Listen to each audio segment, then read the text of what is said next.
Good morning, Professor Tootle. Good morning. Hey, this is our second time we've had a non-historian on our conversation. We have the other person on, Bart Miller, who is a member of the Legislative Legal Council, I think it was. Maybe it was Legislative Consulting Legal Services or something, but one of the attorneys who drafted Colorado law for 40 years. And we wanted to talk about how laws are made, whether it's the state legislator that writes it or whether it's actually Bart. And he took a whole show to talk about how laws are made, and that was an interesting show. But he was our first non-historian. We've had three fairly prominent historians that are colleagues and friends of yours. One from the is it the military academy, naval war? No, Naval War College. Where is he from? Army War College. Army War College. Yeah, a good branch. And then we have a liberal Democratic friend of yours. I'm not sure he's liberal, but a Democratic professor Oh, of we, yours. we actually had two of my liberal friends. We had, didn't we have Derek Katzum on? Yeah, I didn't know. I forgot he But was liberal. Okay. yeah, but he's University of Texas Permian Basin, Oh, and nice. and then we had Jeff Bloodworth, who's from I think is it Gannon University in Pennsylvania? I know it's Pennsylvania. And who was the Army War College guy? Tom Brasino. Ah, God, but all three of those professors were great. Are those the only guests we've had? Bart Miller, No, we three had that professors. guy talking about critical race theory a couple years ago too. Oh, he was from like Harvard or something. Yeah. Well, I think he was teaching at one of the historically black colleges, but Yeah, Howard or something, but I think he was also a Harvard professor. Yeah, yeah. that he was really good. And boy, did we disagree on a lot. In fact, that's a good transition. I'm going to start with I guess I should do a minor introduction. Alex, do you happen to remember if your post about your father is a public post or did you make that private about But it's honoring your father? if it's the one I'm thinking of, it's public. Yeah, and for future, and Jake, I don't know if you'd be able to look that up real quick, and don't worry about it if you can't. But it is one of the most articulate, thoughtful remarks about someone's father that I've ever read. It was just he was clearly an extraordinary man, but the way you honored him, Alex, was also extraordinary, and it's one of the reasons I like you, even though we may or may not disagree on a variety of issues. I just think you are a noble, credible, hardworking, interesting, thoughtful, caring business person who's involved in public policy. Now, you'll notice I didn't give any of your resume and your jobs and your bona fides because I'm not sure it matters. People can look that up and see all your credentials. I just think you're a good man and you really care, and that means more to me than some degree from somewhere, or how much money you make, or some accomplishment you made. And that resonated with the way you wrote about your dad, even though he was clearly accomplished. And so, thank you for doing what you're doing in public policy. You were our first business person on our show over 3 or 4 years. Hmm. And but the reason you're on is not because of your credentials in business, it's because you take extra effort to be somewhat controversial. You try to be straightforward and honest in debate and public policy, and I think we need more of that in the US, is people kind of standing on their own 2 feet and saying what they want to say and trying to persuade others thoughtfully, and you do that in spades. So that's your introduction. Alex, would you like to correct or amend the record? Well, you're very charitable to me, and I appreciate that. I'm happy to be and honored, privileged to be able to participate in our national debates, and I'm constantly reformulating my own ideas about things. So it's really helpful to me to listen to other folks and in process of debate try to get to a better level of truth and whatever it is that wherever it is I'm at right now. I've certainly evolved a lot over the years. I look back at some of my youthful philosophies as let's just say works of growing, Mm-hmm. and I'm sure I'll feel the same way 20 years from now. Love that. Love that. Well, it's really worth following you. I assume you don't want to be Facebook friends with all sorts of yahoos in the future, but at least they can follow you if you have that kind of persona. And you occasionally speak. I mean, can someone see you in Colorado or Florida or Texas or all the different places you reside? No, not really. I'm not much of a public speaker, as you'll Okay. probably learn to your dismay. Well, fair enough. I'm encouraging people to speak and write more often, and so at least this is a good time with you. Now, Professor Tootle is also, you can look him up. Readers or viewers of this can look his bona fides up. I'll see. I know you're extremely modest, Professor, but I put you as a one percenter.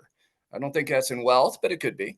But I put you in a one percenter in as a historian in being involved in public policy, particularly on the conservative side. I assume there's a lot of liberal professors out there, but you are 100% a one percenter in conservative philosophy and ideology and engagement and activism as a Republican slash conservative history professor. Agreed, or among all professors, agree or disagree? Well, it's a low bar. It's not that. And it's funny, in the world of motorcycling, the one percenter means something very different. It's used to designate the outlaw motorcycle gangs that engage in criminal activity. So I always have to be careful that I don't designate Yeah. myself And as since a you're a one big biker, percenter. I don't want you put in that Yeah, I don't want category. some biker gang coming after me for over a turf war. Well, with AI, they can just search you up. Maybe I just made you famous. Yeah. Yeah. But It's good. the outlaw biker gang intellectual history podcast overlap is pretty minimal. So Fair enough. Anything that you'd like to add to your credentials? And I know sometimes I'm more effusive on how much I admire you, but is there anything for today's no, conversation? I don't. I'm Yeah. fine. Thanks. Yeah, you're so darn modest. Okay, cool. Alex, I'm going to ask some theme questions, but not really questions more, because I really do want a conversation. And Professor Tootle is going to jump in with color commentation or historical approach to whatever answers you have. And if you get bored, then Bart or Bill or they'll jump in and say, "Hey, John, you're not doing a very good job," and and then it will just be a free for all. You ready for your first theme? Sure. Is America a good place? Are Americans good? Are we a noble country? Are we a decent people? And I know we can go through litany of things we've done wrong in the past, and but basically, I mean, is this worth fighting for? There's a lot of debate about this, actually, and I think it's one of the thrusts between Republicans and Democrats, at least campaign wise. I'd like to get your perspective on what you think about Americans and us and you and me and everybody else we don't know. I mean, the 340 million of us, however many there are these days. What do you think about America?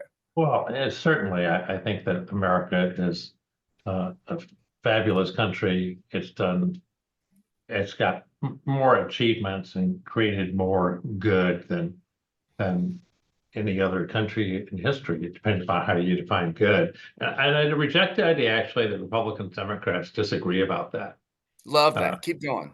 So I think Democrats are also strong believers in America that maybe have a little different idea about what the history and context and tradition of what's made America what it is today.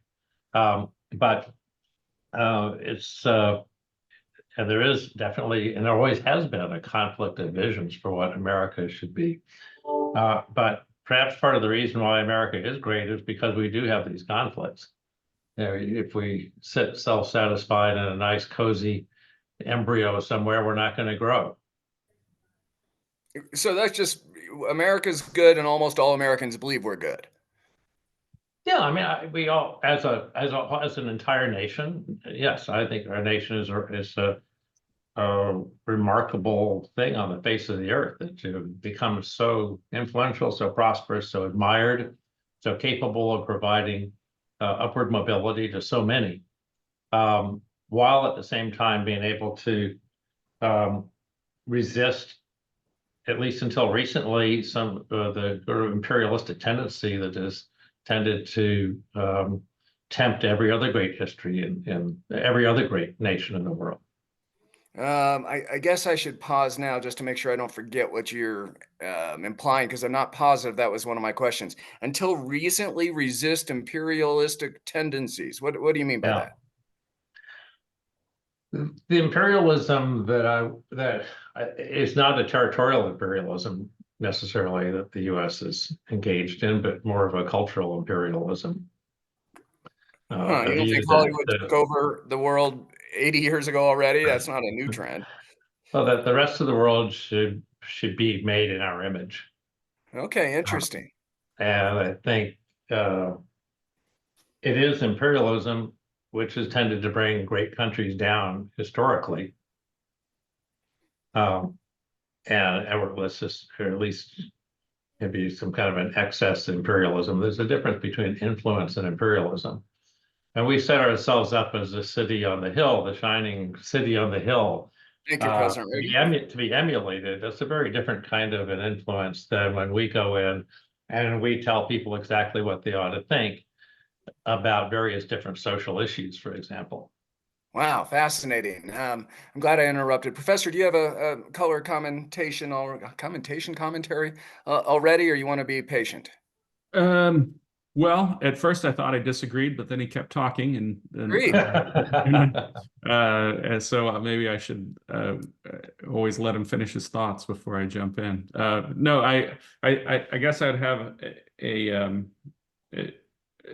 slight problem with not boldly proclaiming that that I believe that American ideals are correct. And I guess, as Abraham Lincoln said, I will never stop proclaiming my oft expressed personal belief that all men everywhere should be free. Now, as for what that means in terms of public policy, I don't think that necessarily, in fact, I think it goes against the idea that the United States should be dictating social policy for countries around the world. But because that's not freedom. I don't know. We might have uncovered a small point of friction, but it sounds like it might be small. I don't know. Yeah. Okay. You and I are on the same Mr. page. Cranberg talk more. Yeah. Yeah. Do you want to keep going on this theme, or should I go to my first question, Alex? I'm just going to suggest a couple of examples of where other countries have very different cultural mores than we do, that tolerate or encourage behavior that we would consider to be not free, the way that we at least define freedom, and yet are very, very successful countries. And we shouldn't really expect them to be like us. Japan comes to mind. I visited Japan. The place is an amazing country. Such a high level of civilization, such the beauty of the people's manners and respect and perfectionism. It's obviously a nation, a culture, which is very successful by almost anybody's definition. And yet, we would consider their attitudes toward homosexuality, or we consider their attitudes toward a whole host of things, women's roles in the workplace, particularly their attitude toward immigration and insistence on very, very restrictive immigration policy, as being very contrary to the kind of ideals that we espouse for America. Two very successful national models. And I don't think either really has a right to dictate to the other, which is the better national model.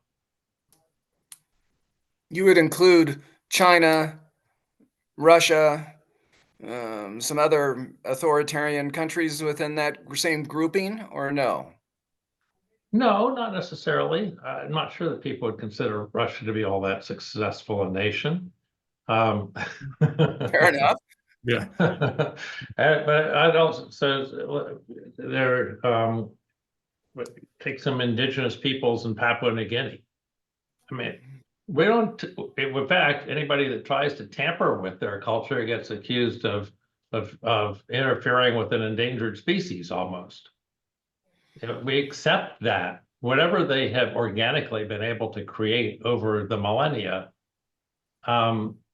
Yeah, maybe you feel a bit badly for some of the individuals with a Western perspective about how they're being treated or what their life course and trajectory might look like in that tribe in Papua New Guinea.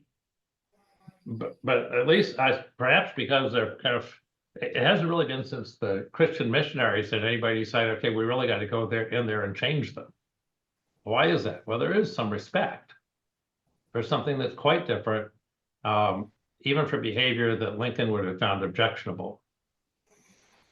But you're implying that we should be very aware that we have either intentionally or unintentionally decided to be imperialistic again through culture or, well, probably with military intervention on enhancing culture, not in a, I think, what's the word? Not in a land grab way, but a dominance of perspective that we say you have to be pluralistic and darn it, you're not, or you're not treating women or homosexuals or religious aspects the way we are, and you should be more like us. Damn it.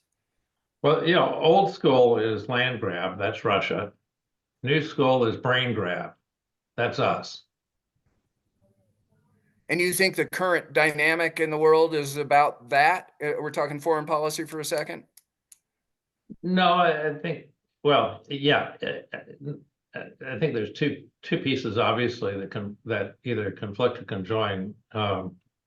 National interest, which is the historic pivot for foreign policy and I think generally kind of acceptable thing, and then this other, which is more of a how do we export American values, and do we do it in an impositional way through pressure, or do we do it in an aspirational way?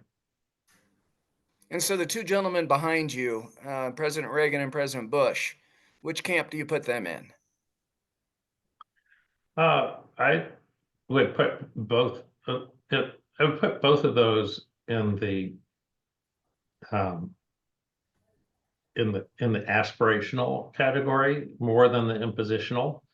I think, Okay. Not that there hasn't been some of both, and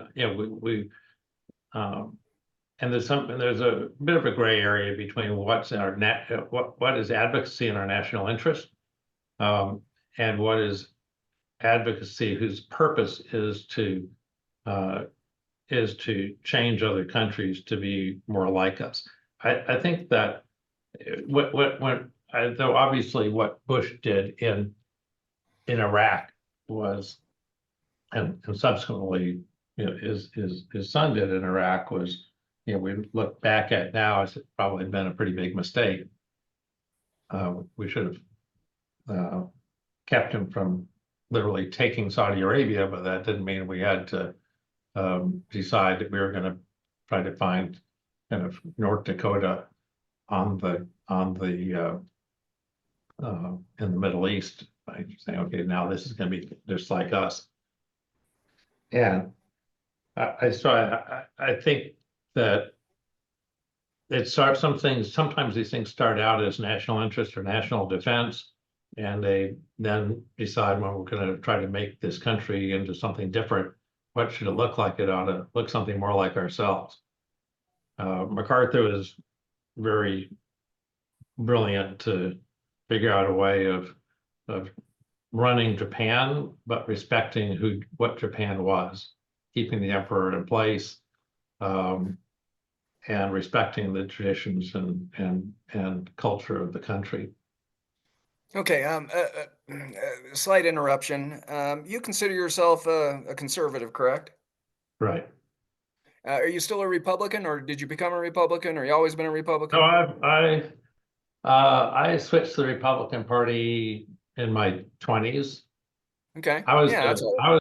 I was a very avid Democrat. I was Democratic precinct chair at my freshman dormitory at the University of Texas. I was I've still got a big bag around here of McCarthy for President pins. Thanks. So I have I lived the rebellious 60s. Yeah, but your credentials are solid as a Republican conservative for now, what, 40 years, or right? Yeah. Okay. Professor, can you give some reaction or a question, comment, or some historical approach of America's, well, dominance since World War II? Have we changed? Alex is suggesting we have changed or are changing, and that's creating friction around the world that we should be very careful of. And I'm not trying to put words in your mouth. I just want some history perspective to figure out where we're going to go and stay on foreign policy or move to the next subject. Well, I guess I just would say that there's an older tradition in American foreign policy that dates back to Washington and Hamilton, that American foreign policy should always be based on only a combination of ideals and interests. And if it's not in keeping with both of our ideals and our interests, then we stay out. That was supplanted or attempted. Woodrow Wilson tried to replace that tradition in American foreign policy. We had it somewhat restored in the 1920s, but World War II and then the presence of the atomic bomb probably changed the security equation for the entire world, along with the idea that collective security is probably a pretty good idea, and the understanding that we have nothing to fear from other countries that are safe and prosperous and free, and therefore other countries being safe and prosperous and free. That is in our national self-interest. You know, we don't have our defense budget in order to protect us from England. We have it to protect us from countries that aren't safe and prosperous and free. So in that sense, I feel like the second Bush administration was probably the best at articulating this, although I don't know that anybody heard what they were saying.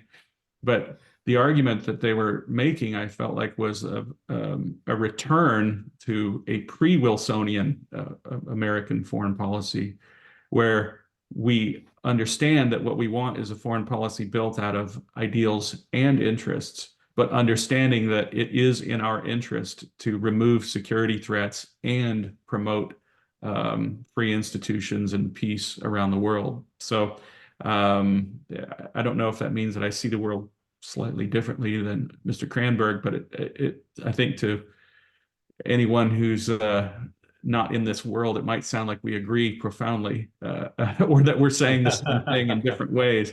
But I would just root my foreign policy beliefs in maybe something a little deeper in the American tradition. Reaction to that, Alex? I think certainly I agree with a lot of those sentiments about safe, prosperous, and free collective security are a requirement to engage around the rest of the world. We can't just live in an island here. But the two reactions. One, I think that there's been a difference in the last 10 years about what I'm calling more cultural imperialism, which is not really been about markets or maybe in some ways could be it's almost an anti-freedom. There's been what's happened in the last 10 years is another dimension, which is more about culture. Yeah, I think so. If you don't mind, is it okay? I didn't know if I was interrupting, but yeah, go ahead. I agree, but I would put it a slightly different way. I think that there has been a decline in the traditional deference, or even what we call like a traditional understanding of what freedom is, and that would mean embracing tolerance. And tolerance is one of these topics we've talked about on the show, I think, over the years, but sometimes when you meet somebody and, you know, we can make fun of this person who has the coexist bumper sticker, and you ask them, you know, do you consider yourself tolerant? And they'll say, oh, yes, you know, I love gay people. I love Black people, right? I love Muslims. I love Jews. I love everybody. And the question is, okay, well, who do you tolerate then? What we miss the significant point that tolerance is reserved for people who we don't like, but we still believe should retain rights. And I think that principle exists and should exist among nations as well, that that we must tolerate many traits that we find distasteful, as long as a nation is dealing with us as a free country might. And again, I would say representative government agreeing to settle arguments peacefully, with the United States, and then I guess just having that compass pointed in the right direction. Much like our federal system tolerates differences in law. People don't like it, but it is a source of innovation when we allow states to come up with different rules regarding, for instance, how long do you have to be registered to vote before an election? That's different in every state. How capital crimes are prosecuted, how all crimes are prosecuted. These are all things that happen at the state level. And you have to be someone claiming to have the wisdom of God Himself to pretend like which of these things is absolutely the best and which one should be imposed upon all 50 states, and not just all 50 states, but the entire world all at once. I guess I would agree. I do think, though, that it's something that maybe I'd have to think about your timeline of the last 10 years in terms of it getting worse. I think that the beginning of it probably happened in the 1990s with the Clinton administration, and I think that for many liberals, they were not leftists, but liberals in the 1990s. They expected great things from the so-called peace dividend. In other words, the Cold War is over. Now we can start imposing our culture on the world. And so that's not something that's happened over the last 10 years. That was something that I first heard probably, I was hearing it as the Cold War was ending in 1991, 92. It was one of the deep sub-themes, I'd say, of the Clinton presidency was that one of the criticisms of Bush in 92 was that he lacked the vision thing. And the implicit criticism there was that he did not have a vision that he wished to impose upon the world, which I would say that would be a reason to vote for him, not to not vote for him. He probably could have done a better job of explaining why the United States should not try to impose its vision of a free world. But maybe I would just say it's an alternative vision to the Clinton vision. Yeah. Yeah. So I'm listening to this, trying to figure out if we're doing a service to people trying to understand conservatives and Republicans. I'm no longer a Republican. I was a Republican for, I think it was 42 years. Maybe it was 32. I don't know. My whole life up until Trump got the nomination in Colorado, and I changed. I thought it was going to be a 4-month change, and then I thought it was going to be a 4-year change, and I don't know when I can go back to the Republican Party. So I'm intentionally trying to get a little bit of not controversy, but distinction between 3 different versions of conservatives: mine, Alex's, and Stephen's. And I'm not trying to convince liberals to become non-liberal. I think they're incorrigible. But I am trying to have a lot of thoughtful people realize. I think most of the country is more conservative than we think. And a lot of what we battle about is false battles. And it drives me nuts that we're having these proxy wars in language, even war, that really aren't battles. They're positioning to make the other side look bad. And I just don't think it's good for our country. So let me be a little bit more provocative here for a second to see if we can get some differences between the 3 to have some compare and contrast. America needs to stand up for, this is a question to you, Alex. America needs to stand up against authoritarians. We just have to. And whether that's in China or Russia or, protecting Ukraine or protecting Israel, we have to stand up against Orban. There are Central American countries or South American countries. We have to stand up. If you're willing to repress your people with violence, we should be looking for opportunities to protect those citizens whenever possible. Do I want to be the policeman of the world? No. Am I willing to put on a uniform? Yes. have. I also don't think we should be all over the world. Well, I do think we should be all over the world with our military. But I don't think we should be fighting all over the world all the time. We don't have enough resources to do that. People have to stand up themselves. But I do think we have to put a flag in the ground against authoritarianism. Do you agree or disagree? It all depends on what you mean by a flag. I guess this aspirational versus impositional, I suppose. But if you're going to, um, uh, if I'll, you're I'll be going, I'll be specific. China thinks that we are trying to squeeze them in with Mhm. all sorts of countries surrounding China and supporting Korea and Japan and a bunch of other countries. And we're trying to exert our influence to squeeze in China. I don't care about squeezing in China, but I do think we should stand up for freedom among all those freedom inclined countries that happen to be around China. And if they take that as a threat, then they've got to deal with that. Do we have the right policy, America v. China? Last time I was there, I thought we were going to fight an economic war for generations, but it sure seems to me that every talking head on both sides of the ocean seem to be thinking we're going to have a world war against China. And I don't quite understand that, but I do think we've got to make sure that China doesn't invade Korea, or we should protect Taiwan. Anyway, I'm trying to be specific for you to get a reaction to. Yeah. Well, I mean, first, I think we've always embraced authoritarians that were on our side when it was in our interest. I think that's And true. Yes, or is that we're, true? I think that's true. Is that true?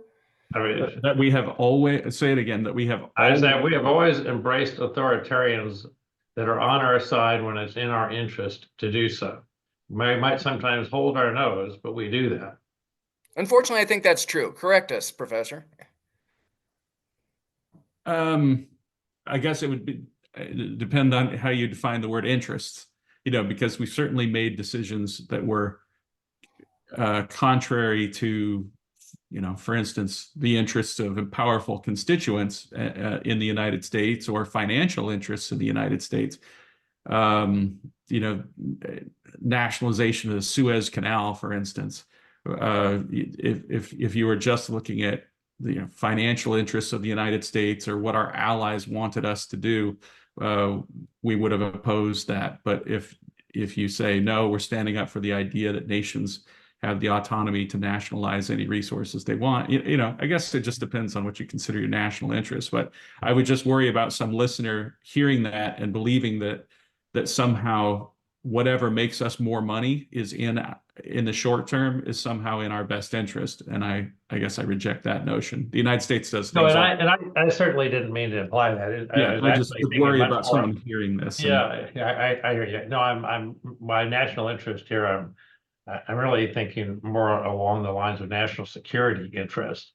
And we allied with all kinds of crazy authoritarians during the Cold War, when it was questioned would they be with Russia or with us, and we sometimes it's a question of how do you create alliances, and you're not going to decide, okay, I'm not going to ally with that country because the guy wasn't democratically elected. Sure. And I would say, again, these are themes that we've talked about on the show before, but you've never heard the show before. So, but as we've described on the show many times, our definition of American exceptionalism is the most important thing that the United States does in foreign policy is actually something in domestic policy, because American exceptionalism, properly understood, is to say that the most important thing that the United States does in terms of foreign policy is continue to demonstrate that human beings can govern themselves from reflection and choice. That is preserving the ideals of Federalist One, that human beings are actually capable of governing themselves. They don't need a external force, a king, a god, a national daddy who can tell them. Human beings can actually govern themselves. And this is the most important thing that we do in terms of foreign policy. So again, when you say what's in our interest, the thing that's always in our interest is making sure that the United States continues to survive as an example that human beings can govern themselves. And with that in mind, we do often, I guess you could say, side with, but another important thing to remember in terms of foreign policy is that time and money are finite resources, and security during times of crisis, that's also of national significance. So that formulation I gave earlier of we act when it's in keeping with our ideals and interests, but I would say that going beyond that, and but that's not somehow a negation of our founding ideals. It's a continuing of our founding ideals, to say that the United States should serve as an example that representative government can work. Quick reaction to that, Alex. Okay, we've got a variety of topics. I absolutely agree. This, the number one thing that we need to do is to be successful ourselves domestically. All right, I thought and I part was of how we get there, and not to be an authoritarian place ourselves. But I think this word authoritarian these days is getting thrown around very liberally for it being such an authoritarian word. Viktor Orban, for example, he's strong, he's powerful, but he's not authoritarian. He's been elected by 60% of the Hungarian people in a democratic representative government. He happens to, not agree with, people don't like him. They don't like the fact that he is as popular as and as powerful as he is within Hungary. But that doesn't make him authoritarian. I think we also have to accept the fact that our version of our democracy, our representative democracy, it's not peculiar to us, but it's got some pretty unique global roots, and how the national will is expressed in other countries and very different cultures could look very different and be much more authentic in terms of an expression of the national will than something that looks on its face like it's a nice little copycat of American representative democracy. Well, and I would also just add to that if we truly believe that our ideals are correct, that if they are true, then we should have enough faith in them to not necessarily impose them. And I mean, I always thought that was one of Coolidge's greatest strengths as a president, was that he had such faith in American ideals. He believed that they were literally true, that they were correctly, that the founding had correctly identified, the nature of the human experience, that some people are good and some people are bad, and sometimes good people do bad things and sometimes bad people do good things, and that what you have to do is build up structures in order to protect a constellation of rights and have a culture of tolerance in order to have your society function, and that the long-term project should be the elimination of unearned aristocratic privilege. And if if you understand that as the American mission, then you should have faith enough in it to not have to impose it, but that it will work. It will work in the United States, and it will work among our friends, and it will be an example. And it has proven to be an example. I mean, if you look at how unproductive slavery was and how much slavery hurt the American economy and the capacity of the United States to create wealth, or if you look at wealth creation and human thriving in countries that allow what we would consider to be basic tolerance and freedoms, it led to the greatest expansion of wealth creation in all of human history. And it is, I think Arthur Brooks used to, or maybe, I don't know if I was paraphrasing Arthur Brooks or if he actually said this, but it's not the best anti-poverty program. It's the only anti-poverty program. It's the only thing that has ever lifted anyone out of poverty. So if you are Capital. someone who cares about poverty, this is what you should advocate. Capitalism. Well, I would just say if people get caught up in the term capitalism, but I would just call it peace, you know, not using violence in order to direct goods and services. Because I prefer not to use the Marxist term capitalism. I again find that American history is perfectly capable of describing these things without resorting to the terms created by the enemies of the system. Fascinating. I think it's the invisible hand, is as opposed to the hand of the Lord. But the landed Lord is the distinction, I think, and that that's something that is so fundamental to human nature. That is something which is pretty transcendent around cultures and around the world, that people operating on an individual basis to end up with making better decisions than if they're told what to do. Yeah, I mean, and the founders understood this without the need of any sort of like counter to a Marxist criticism, right? Marx wasn't even alive then. I'm sure Jake could find it and put it in the show notes. I wrote a little essay once, if you just Google my name and Madison and property, describing how Madison understood property. And he simply said that it's the external manifestation of all of our inalienable rights. So none of them can be, they can't, property rights can't be separated from any of our rights, because all of our rights exist in the physical world, and thus all of them have some connection to property. The contrast back then was whether or not it was the king's or the Lord's property versus your property. It wasn't whether it was capital distinct from labor. Right. But Lincoln addressed that, and he was quoted by Theodore Roosevelt in the New Nationalism speech, where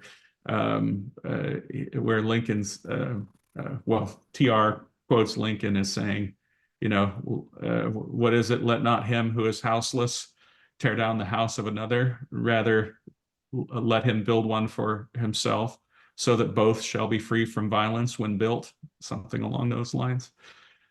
That's the only way to preserve long peace.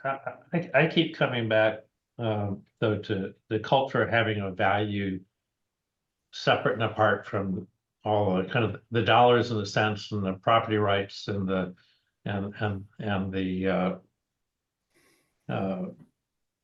more materialistic disagreements between Marxism, or who owns something, really being the question. Where one of the most valuable attributes that anybody that people feel and are willing to die for is not necessarily, it doesn't come with a dollar sign, but it comes with their devotion, their loyalty, various cultural attributes that create national strength and national cohesion. So I think, since this is partly a conversation about nationalism and what's the value, what's the purpose of a nation, is it getting outmoded? Should we have an open society kind of thing where our values are exported in a borderless way around the globe with multilateral institutions? I think there's part of what's happened with conservatism is there's been a greater strengthening of the cultural conservatives against the more libertarian conservatives, who are more by nature focused on the more materialistic side of life, and trying to, as we've seen, various cultural taboos melt away, and various attacks made on what America has stood for as a nation. A reaction among conservatives saying, hey, wait a minute, this stuff's pretty valuable to people. And it may not be quite as valuable to the very wealthy folks that have got a lot of, like to jet around the world.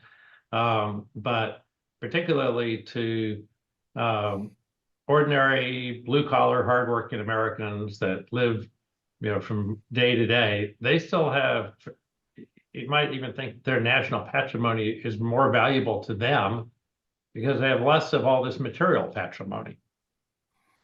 And I don't want to get into a discussion about Trump one way or the other, but I think he's tapped into that. And it's created this, and it used to be almost a little impolite as a conservative to say, well, gosh, I kind of think that we need to be,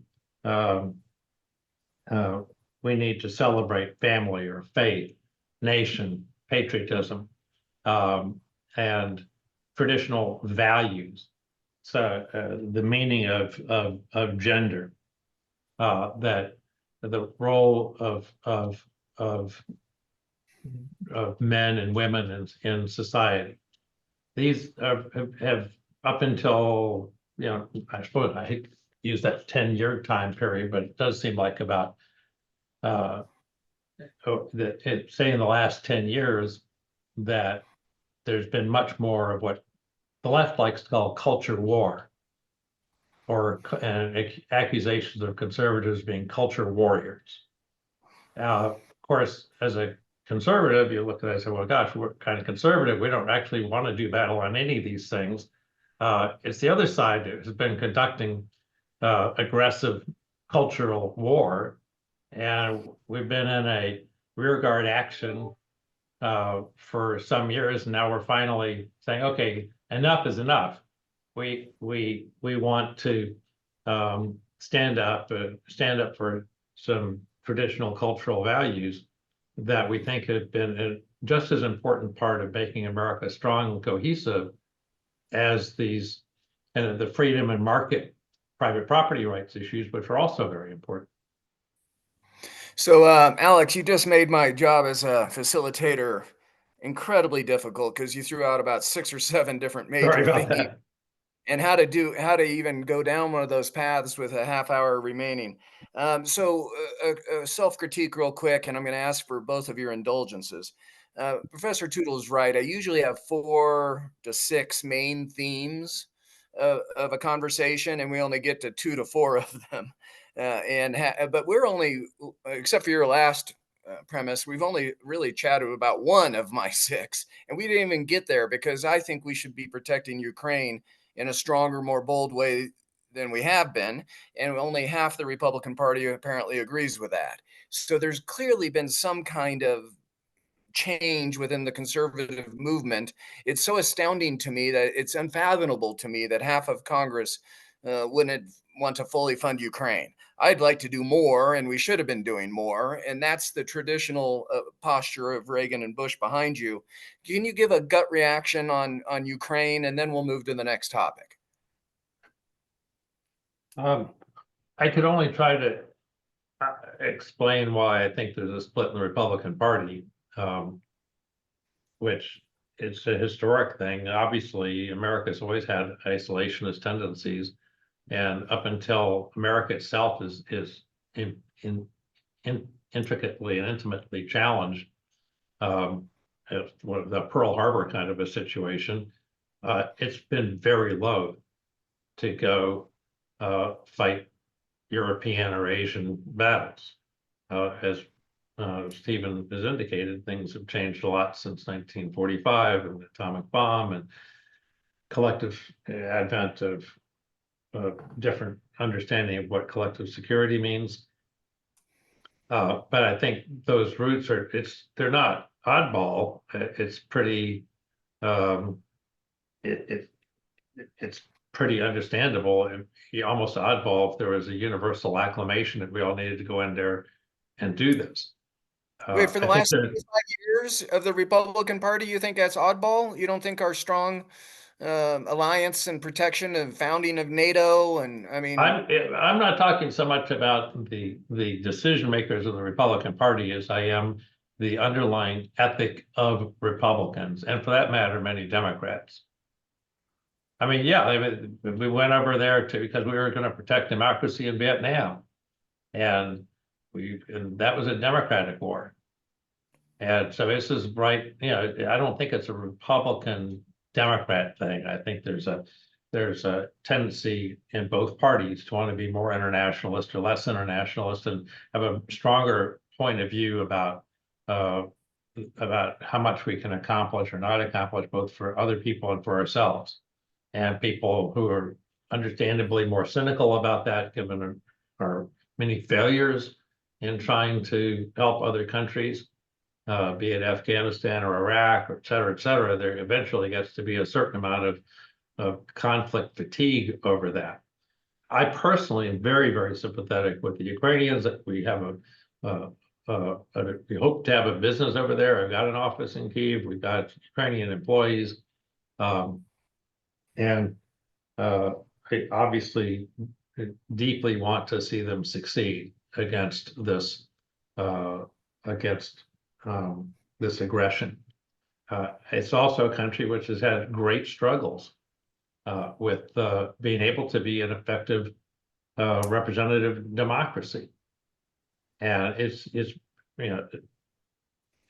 had a lot of corruption issues. And my hope and expectation is that this conflict is a crucible in which those corruption issues get done away with, but it's not yet proven to the world what this country will be like post-conflict. Okay, And briefly, I Professor. think to some extent, you have to ask: is this, how much of this is for Ukraine, which is the positive? What you'd hope to be the positive kind of idealism for doing something like this, and how much of this is knee-jerk against Russia, which is also a reasonable reaction to have, given what a dangerous and difficult, very different, the antithesis of America in the world. And I completely understand why we should resist it. Okay, so we're in agreement, it sounds like, but why are you willing to tolerate the new movement, maybe even the majority of the Republican Party, that says, let Russia do what Russia wants to do? Well, I'm tolerant. I mean, Tolerant means you don't like what they're saying, but you tolerate it. Yeah. I understand it. I don't think it's crazy. I disagree with it, but it's legitimate. Huh. Okay, I'll accept that for now, since we have other topics. Professor, do you have a gut reaction to that line of thought? Yeah, I would say, the old Hamiltonian formulation works just fine for Ukraine. It works fine for, Washington and Hamilton had it right. Is it in keeping with our ideals? Is support for Ukraine in keeping with our ideals? Absolutely. Yeah. This is a big country, or it doesn't even matter how big it is, but it's one country using military force to try to attack another country. Is it an attempt by an imperialist power to take over this land and prevent the spread of representative government in Ukraine? Yep, that's pretty clear that it's that too. Is it in keeping with our interests? It's absolutely in keeping with our interests. It's in keeping with our security interests. Because if Ukraine continues on the path, again, the imperfect path, though it may be, towards becoming safe and prosperous and free, then that becomes another place in the world that we don't have to worry about. And it's in keeping with our military interest in that it probably prevents Russia from having further military ambitions that might grow to the point where it would involve the United States. So I would argue just not. I think that could easily be attacked as a rationalization that there's other ways of being able to defang the Russian tiger without having, so many people killed in that war. And the more, there'd be a pragmatic wing that would say, hey, what we ought to just do is let's negotiate with the Russians. We're going to give them something that they're going to ultimately probably get anyway, and we're going to keep a lot of people from being killed, and we'll then take extra steps to preserve what's left of Ukraine. I'm not saying I necessarily agree with that, but there are multiple ways of achieving our national interests short of defeating the Russians. And that would apply to Estonia and Latvia and Lithuania.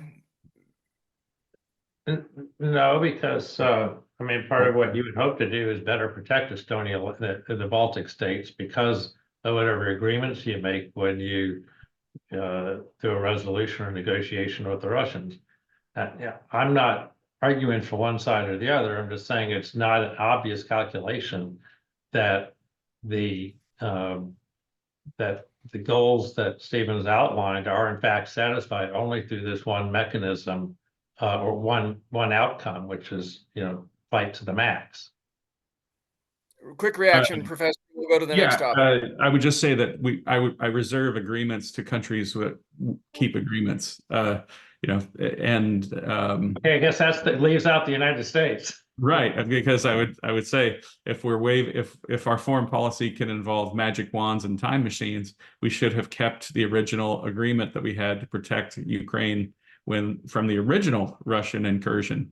But the first accommodation that we made towards that first Russian incursion did not prevent them from attempting a second expansion.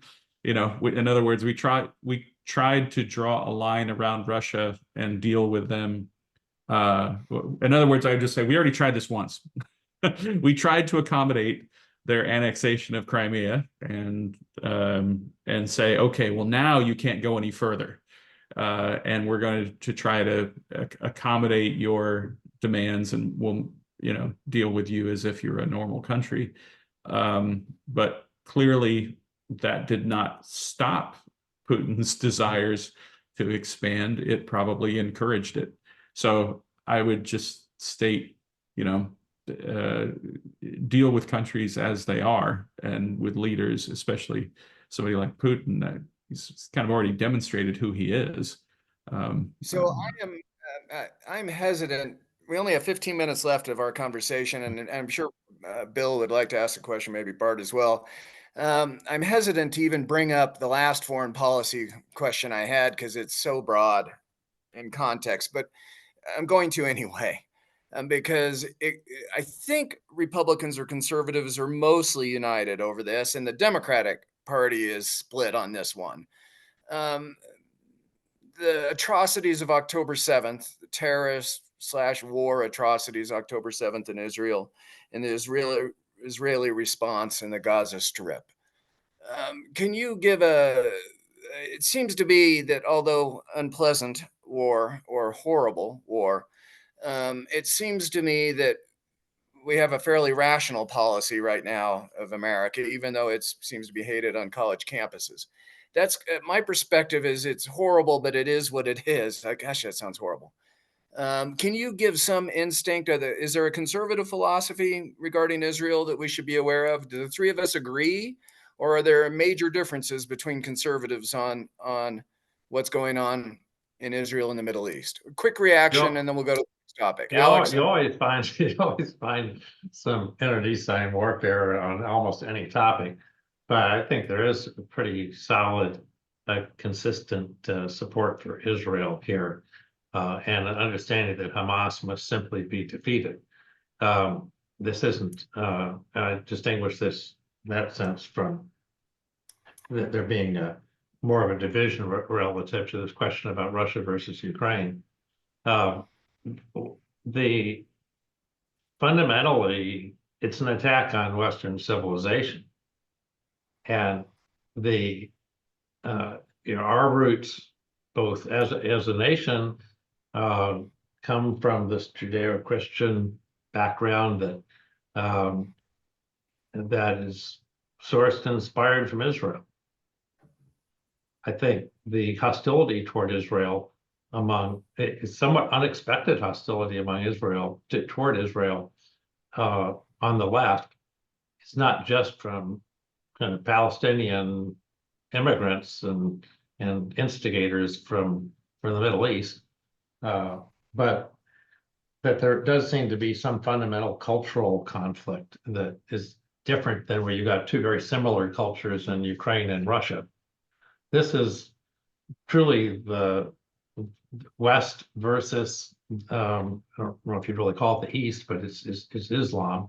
But I don't think that these protesters, especially the ones that are LGBTQ, that would be stoned if they went to Gaza, and yet they're out there advocating against Israel. They're not necessarily as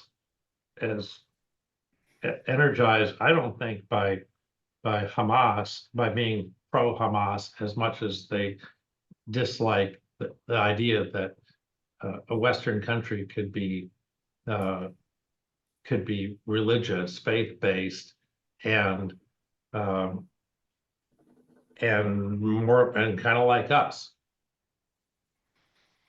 Professor, gut reaction to that? I know it's unfair Yeah, to. I was actually just thinking there's an interesting parallel between Israel and Ukraine in this regard, and that's that what he just brought up about the origin.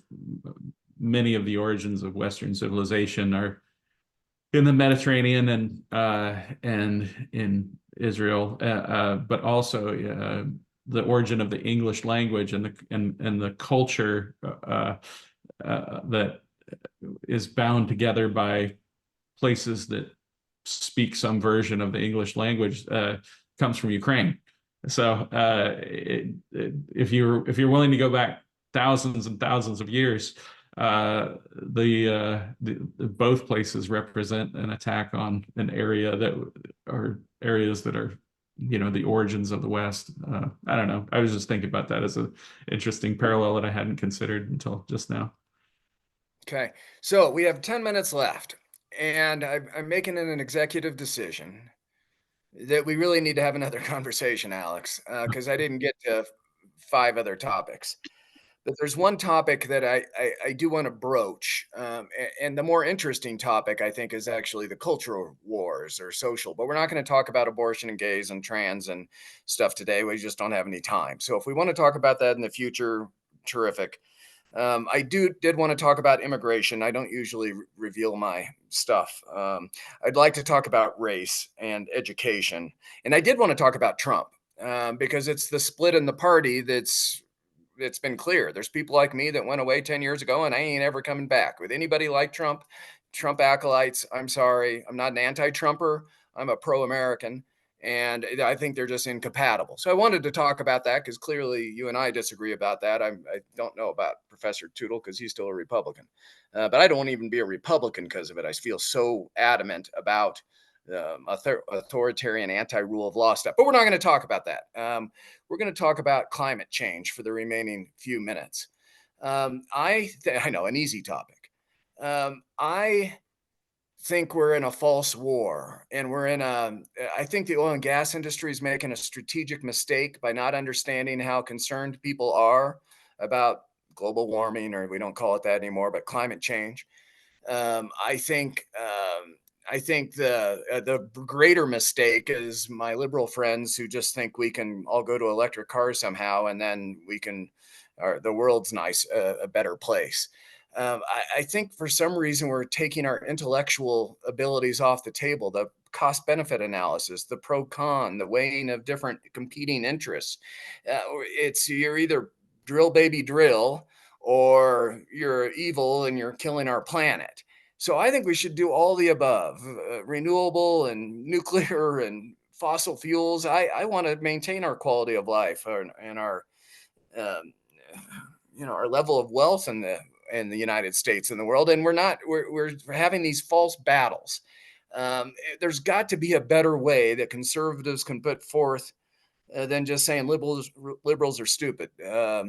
There's got to be a better way the industry and conservatives and Republicans can advocate for a quality of life and a standard of living that fossil fuels have provided to the world.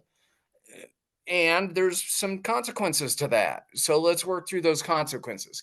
That's my thrust, that we're doing a lousy job arguing about this. Can you give an opinion? This is your profession. This isn't just your hobby now of talking about how to be a good citizen and where the world. This is your profession. Can you make your plea to our listeners about climate change? And then Professor will add in some other context or historical perspective. Your Sure. turn. Well, First of all, I agree completely with your comment that we're not asking the right questions. We're not thinking through things very logically. And the best example of that is the vilification of the oil industry.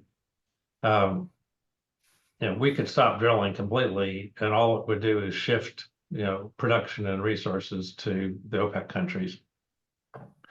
It's not the oil industry isn't burning this stuff, or not most of it. It's consumers, but nobody wants to point a finger at themselves. Nobody wants to come to grips with the real fundamental trade-offs, which is that if we eliminate or dramatically reduce the amount of energy that we use and the energy density of that energy that we use, we will dramatically reduce standards of living and reduce the population, not necessarily in a very attractive way either.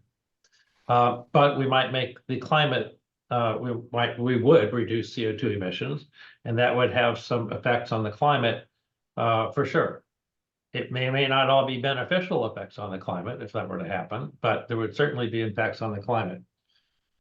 So I personally am an investor in all of the above. I've developed wind turbines. We're investors in battery technology. We're trying to develop a fusion thing. We're involved in looking for lithium. We're primarily an oil and gas producer, but very interested in all those other technologies and products. We have on climate change. I don't know what the impacts are going to be. I have this sneaking feeling they're not going to be quite as severe as the alarmists suggest. But it's such a complex question. And then we take it to the next level, which is if temperatures are increasing, what are the pros and cons of that? Because it's not all negative. Most deaths occur from cold, not from heat. As a conservative, I understand the desire to conserve, not to change things too rapidly. So I'm instinctively, as a conservative, more on the conservation side of the equation. But I think if we don't kind of quote, get real about what the impacts are of some of these proposed changes, then we're not going to be able to come up with reasonable solutions. Ultimately, you can punish the oil and gas industry all day long. People are going to continue to use fossil fuels, and they're going to continue to do so unless they're forced not to, which suggests that in a democracy, a representative government, no matter how popular it is in the polls to reduce fossil fuel emissions, when push comes to shove, they're not gonna. And most people are shocked to realize that renewables, by that I mean, I'm particularly talking about wind and solar, not hydro, because it's not so easily scalable. Wind and solar represent, even after trillions of dollars of investment, only 4% of our global energy usage. But it's gone up from like 2% 15 years ago, so it's a huge increase. Yeah, it's a huge increase, but it's still just 4%. These energy systems, they don't change. The only thing that's going to markedly change the amount of CO2 emissions in this world is going to be economic collapse. And there are certainly people that advocate for that and would love to see that. But that's the trade-off. And so when you see somebody who's done as much to push spending on green energy as Joe Biden, releasing reserves from the SPR and consorting with Venezuela and Iran to produce more oil because he's concerned about an extra 25 cents a gallon before the election. I'm sorry, but I don't buy the argument that people really think this is as serious as it might be. Okay. Professor, I know I think you were going on a mini vacation or something. That's none of our business, but I think you're leaving and you're going to get in a California traffic jam if you don't leave soon. Can you give historical perspective on climate change in 1 minute or two, and then we'll consider whether we do another conversation on abortion and Yeah, all I the guess I other. would just say, like, broadly speaking, I agree with what he said. I think that if I were to summarize the position of many people on this issue, it's that they want to pretend to solve the problem rather than solve the problem. It's a sort of a theater that they engage in. And I used to say I wanted T-shirts printed up that said, nuclear power or I'm not listening. Meaning that if you truly want to improve the environment now and over the next 20 or 50 years, you would have to understand the realities of energy production and how just what a miracle a gallon of gas is in terms of how much energy is contained in it and what a human being can do with a gallon of gas. There's almost nothing like it in the world in terms of energy. So the conversations that I would hope to have in the future was I want to talk more about education. And what's happened in education in the United States in the last, say, 40 years, and elite institutions. And then I probably want to get a little deeper into nationalism and patriotism, what those words really mean. But yeah. So, Stephen, I would like to, could I ask Stephen one quick question? Since you're Yeah. on the campus as a faculty, Yeah. you're there on the front lines. I'm really just curious to get your thoughts. Is it enough for administrations to try to create a level playing field with what's left? In other words, not try to avoid canceling the few conservative professors that remain in some of these departments, or do the legislatures and university administrations have to say, hey, now that the DEI tide is rolling out and exposing the wreckage that's there on the beach, we need to, it's not enough to create a level playing field. We have to restore some of what was lost. We need to proactively recruit conservative scholars to be able to provide authentic, impassioned counterpoint so that students can learn how to think again and not just what to think.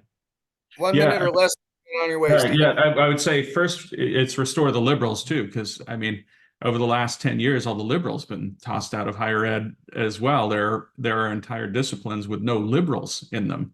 The conservatives were all thrown out in the 80s and 90s. The liberals were all thrown out in the 90s and the 2000s. And by the 2010s, when you look at the ideological makeup, there are entire disciplines that don't even have any liberals in them. So this is I would say, a much bigger problem than perhaps anyone outside of higher ed could ever imagine. It's not even a matter of protecting the idea of a conservative. I wish I could tell you. I'm trying to decide what I can reveal from, because it's hiring and personnel. I don't know what I can say, but I can tell you that somebody who on their application advocated for equality was prohibited from getting a job. Yeah. No, completely doesn't surprise me. I'm involved in helping a couple of faculty members litigate. So the question is, how do we, because in order to get, I guess I would say look up the work of Charlene Nemeth if you're not familiar with her. She wrote a great book called In Defense of Troublemakers. And in it, she looked at, and this is the case that I feel like people will actually listen to, which is that having authentic dissent on campus produces better outcomes in every discipline, and it's demonstrable. And this is even better than having what we would call devil's advocates. So having liberals on campus, they could often mimic a conservative argument. So once the liberals were gone from campus, you don't even have the devil's advocacy, giving a theoretical argument for another perspective. And kind of the threshold, I guess this can be debated, but really in any institution, if you get below a kind of somewhere around a third, 30%, somewhere around there. You can't get authentic dissent because the people who are there don't feel comfortable engaging in authentic dissent. So how you go about eliminating discrimination is you run into many of the same problems you run into anytime any group has encountered discrimination. What's the best way of eliminating discrimination? I would say the first thing to do is measure it and say that the evidence of the fact that not a single conservative exists on campus, and that there are entire disciplines where you could look at polls of every single research university in America and faculty surveys of self-proclaimed political beliefs. There are entire disciplines where there are no conservatives and no liberals. Yeah. And say, okay, well, first we're going to say that is evidence of systematic discrimination. There is no way that you could say that we've eliminated 100% of these people without engaging in systematic discrimination. So the first thing would be to identify it. Next, end the systematic discrimination. And then I would say, then let's see where we get. Because I think that the case for affirmative action for conservative faculty on campuses is a lot stronger than the case for affirmative action based on race, because ideological diversity is central to the university's mission. Racial diversity is important, but not central to the mission. Well, and I would be also, you run into problems where you have to begin defining your terms, who's a conservative. And I would just simply say this, when you, as a system, eliminate everyone who is not hostile to the United States of America, you don't have to get too far in terms of defining who is a conservative. In fact, Tom Brasino, my friend who works at the Army War College, he's got the best definition of patriotism, which he says, if you want to know if somebody's patriotic, you ask them. And if it takes them more than 3 seconds, then the answer is no. So it's usually not that hard. People are, I don't think people understand just how bad it is. And I would love a chance to talk to you more about this, because not only it's much, no matter what you're imagining, it's much worse. So asked and answered. Alex, thank you so much for your conversation. I'm trying to think if, and I have a ton of liberal friends, maybe 30 to 40% of my friends are liberal now. Since I'm anti-Trump, they all seem to like me, at least over that cause. And I'm trying to think of how they would view this conversation. They probably look and go, well, 3 white guys and they're conservatives. I get it.